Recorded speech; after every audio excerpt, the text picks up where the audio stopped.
Hurmatli obunachilar, hammada bo'lgan holat. Mazza qilib yurgan.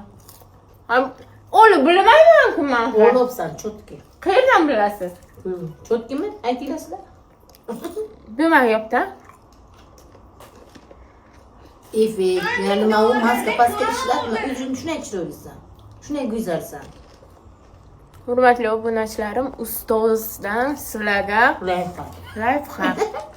Hurmatli obunachilarim, sizlarga ustozimdan lifehack. Hurmatli obunachilarim.